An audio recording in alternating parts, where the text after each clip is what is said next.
Hello friends நீங்கள் இப்போது தான் என் வீடியோவை பார்க்க வந்திருக்கீங்களா?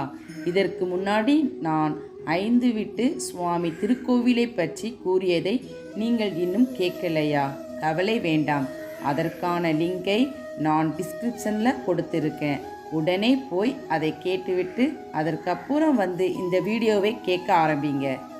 அருள்மிகு 5 வீட்டு சுவாமி துணை ஸ்ரீ வைணப்பெருமாள் அனந்தம்மாள் வரலாறை பற்றி கேட்போம். பெரிய சுவாமியிடம் நிரம்ப பக்தி கொண்டு ஒழுகிய நெசவு தொழிலாளியால் வளர்க்கப்பட்ட அந்த குழந்தைகள் நாளொரு மேனியும் பொழுதொரு வண்ணமுமாய் வளர்ந்து திருமண பருவத்தை அடைந்தனர். பிள்ளைகளின் பருவநிலையை கண்ட அப்பெற்றோர்கள் அவர்கள் இருவரையும் கணவன் மனைவியாக்கிவிட வேண்டும் என்றே பேசிக்கொண்டிருந்ததை கேட்ட அக்குழந்தைகள் இருவரும் ஒருவருக்கொருவர் வருத்தம் உற்றனர்.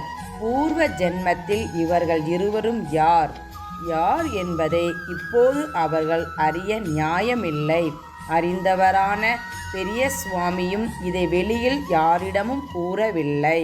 சகோதர சகோதரியாக ஒன்றாக பிறந்த நம்மை இவர்கள் கணவன் மனைவியாக ஆக்க பார்க்கின்றார்களே என்ற மனவேதனையால் பெரிய பிராட்டி அம்மாளையும் பெரிய சுவாமிகளையும் வணங்கி தங்கள் பெற்றோர்கள் தொழில் செய்யும் நெசவு கிடங்கினுள் பதுங்கினார்கள்.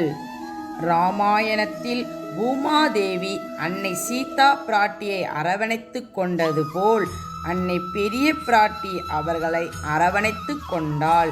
தெய்வ வடிவாகி அவர்கள் இருவரும் வைணப் பெருமாளாகவும் அனந்தம்மையாகவும் அதே இடத்தில் தோன்றி பக்தர்களுக்கு காட்சி கொடுத்து கொண்டு இருக்கின்றனர். 5 வீட்டு சுவாமி திருக்கோயிலில் மற்ற சந்நிதிகள் தனித்தனியாக இருக்க இந்த 2 சந்நிதிகளும் ஒன்றாகவே இருக்கின்றது. அத்தோடல்லாமல் ஒரு சந்நிதியில் இருந்து மற்ற சந்நிதிக்கு செல்ல வழியும் உள்ளது. வைணப் பெருமாளை தெற்கு வீட்டையா என்றும் அழைப்பர்.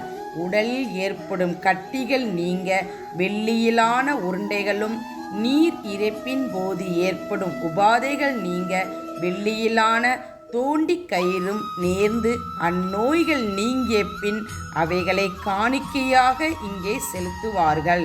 இத்திருக்கோயிலில் எந்த சந்நிதியில் பணிவிடை செய்தாலும் வைணப்பெருமாள் சுவாமிக்கு தீபம் ஏற்றிய பின் தான் பூஜை செய்யப்பட வேண்டும். சித்திரை மாதம் 18ஆம் தேதி மேக்கட்டி பணிவிடை பூஜையின் போதும், சித்திரை மாதம் 24ஆம் தேதி மேக்கட்டி அவிழ்ப்பு பூஜையின் போதும் பெரியசாமி சந்நிதியில் நிவேதித்த நிவேதன பொருளையே இந்த சந்நிதியிலும் நிவேதிப்பர். ஃப்ரெண்ட்ஸ், ஸ்ரீ வைணப்பெருமாள் அனந்தம்மாள் வரலாறை பற்றி கேட்டோம். அடுத்ததாக வைணப்பெருமாள் கணக்கு சொல்லும் கணக்கு பிள்ளை பற்றி கேட்போம். அதுவரை இணைந்திடுங்கள் ஆர்ஆர்ஜி யூடியூப் சேனலுடன். ஃப்ரெண்ட்ஸ், உங்களுக்கு என்னுடைய வீடியோ உடனுக்குடன் கிடைக்க மறக்காமல் சப்ஸ்கிரைப் பண்ணுங்கள். அதே மாதிரி இந்த வீடியோ பிடிச்சிருந்தா லைக் பண்ணுங்கள். மனசில் என்ன தோணுதோ அதை கமெண்ட் பண்ணுங்கள். மறக்காமல் உங்கள் ஃப்ரெண்ட்ஸுக்கு இதை ஷேர் பண்ணுங்கள்.